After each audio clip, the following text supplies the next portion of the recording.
Hi, Trevor here, reflecting on live through music. Thank you for stopping by.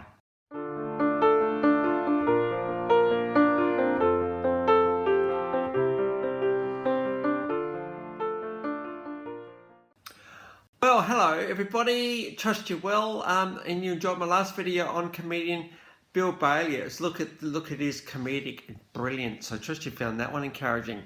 We're going from there to 1962 in Liverpool, UK. Colin Vearncombe was born. Now, Colin was very much inspired by people such as Elvis Presley, and he thought, well, actually, music's what I want to do. This guy has been described as a smoky voice singer-songwriter, jazz pop sophistication, and dramatic voice delivery. Colin would actually change his stage name to Black, so that's why in the heading it's Black. In 1981, out came a bit of a release, Human Features. That was a single, Human Features. He was getting a few musicians around him. In 1982, he actually played with the Thompson Twins when they were actually pretty massive. And in 1984, Colin or Black was signed with WEA. Now, there was a couple of starts with WEA, but things weren't going so well there, and WEA dropped him from their label. Now, at this point, things weren't going so well for Colin. His mum wasn't well, marriage wasn't going so well, and he was not struggling a little bit. But so in 1995, with all of this stuff that was going on, he penned the song "Wonderful Life." Now, below we've got a live version and official version of this one. This particular song got to number 8 in the UK charts. A pretty big song for Colin. Wonderful Life. Now, it's a wonderful life. Now, you'd be thinking there's two things going on here. We've got It's a Wonderful Life, but when you get behind the surface and get into the verses, things are not so good. Colin himself has gone on record to say that he was actually being a bit sarcastic when he wrote this song because things were not wonderful for him. And I think there's a lot of rawness and honesty in lyrics such as these ones. I need a friend, someone I can share life with. But it's a wonderful life. A couple of things to take out of this. First of all, I think when life hits you, and it does hit us at times, two things are going on. We've got the fact that the thing has hit us and we can't deal with that thing that's hit us, but we've also got to wake up the next morning and do what we do.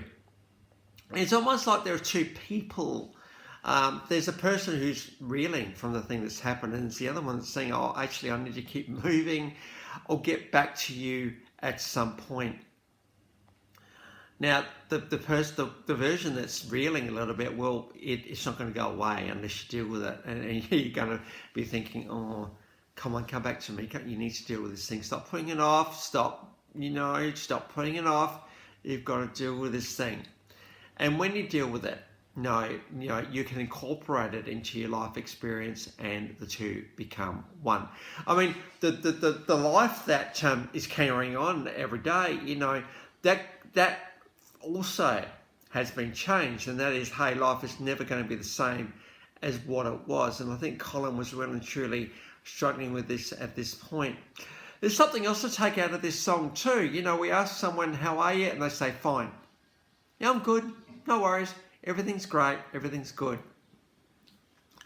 That's certainly the face that we want to put onto the world, don't we? We want to just sort of think that things are okay. And I suppose that's the voice of the person that's just living life, as opposed to the one that might be struggling. If you get a bit of a sense of now reading between the tones and the look and everything else, because we know that communication, only 10% of it is verbal. All the rest of it is non-verbal. The way our tone of our voice, our body language, the way that we look, all that sort of thing. If you get a sense of that 90% that, oh, actually not quite believing you, I think, at that point we've got to decide, hey, I'm going to ask another question or not. Because part of you does want to help. Part of you actually does want to help and to do the stuff. The other part of you doesn't want to. So you've got to decide at that point, are we going to push it? Are we going to push forward with an extra question or not? Now, it's quite, imagine you're in the morning tea room at work and you ask, how you doing? How's your weekend? And the person comes back, oh, actually wasn't that good really.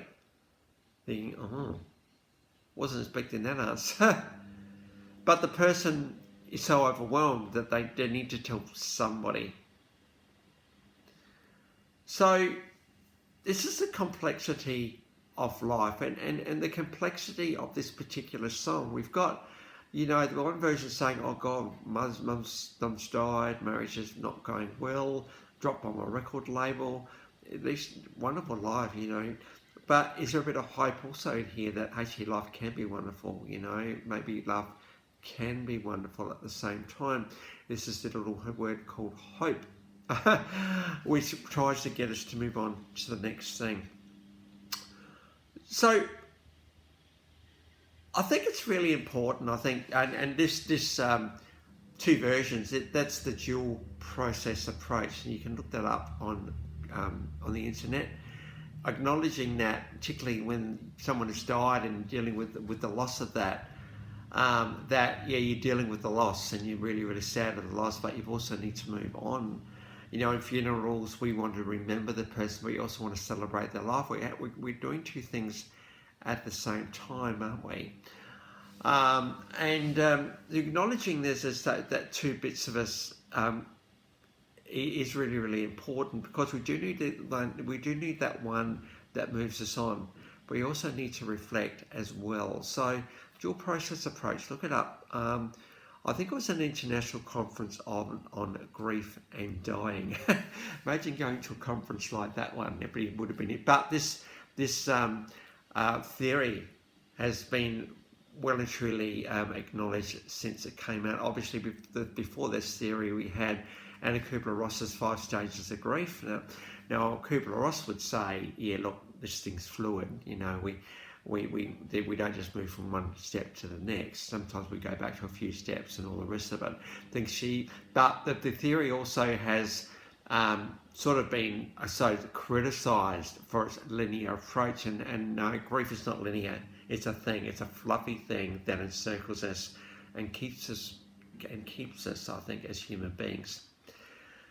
So as you listen to the couple of versions of this one below, just think, wow, yeah, there is complexity here, absolutely. But this song really resonated with the world, getting to number 8 in the UK, and I remember this one coming out around the world, back in Australia as well.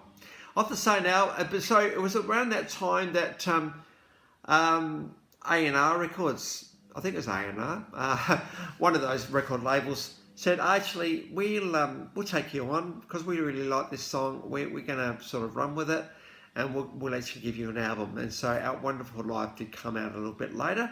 Also off that album, we've got Sweetest Smile. We're a studio version of that one below.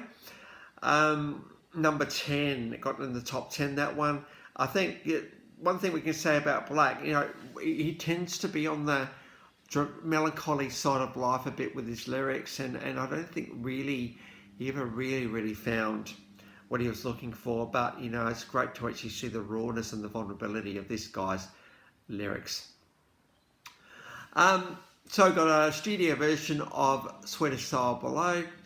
The Wonderful Life album actually received critical acclaim, very, very well regarded by the industry, that one. A couple of albums after that, 1988, we had Comedy. 1991, we had the album Black. Off the album Black, we've got the official clip of Feels Like Change. Now, one thing about change, it's always going to be there. And, we can't pretend change is not a thing. It's a thing. So the quicker you can realise that, the better you are. You think, well, okay, here's a change. Yeah, it's all good. I know just change is coming. We've got an official clip on that one below. He does like black and white in his video music clips, this guy. So I think that just adds to the whole complexity of the songs. Those two albums actually sold 2 million copies. So, this one he was actually doing pretty well. 2 million copy bestseller albums is pretty good.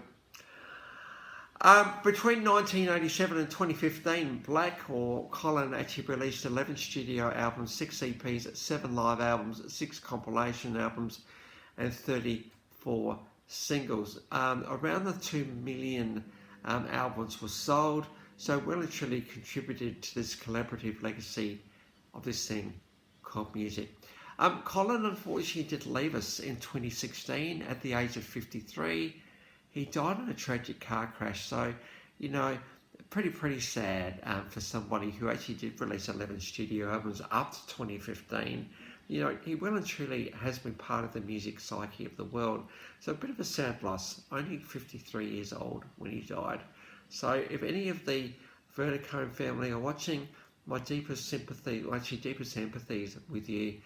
If you were sitting in this room, I'd love to sit down and have a coffee with you and talk about Colin, absolutely. So the links to those 4 clips are in the description below. And I've also included my last video on Bill Bailey. If you want to recap on him, feel free.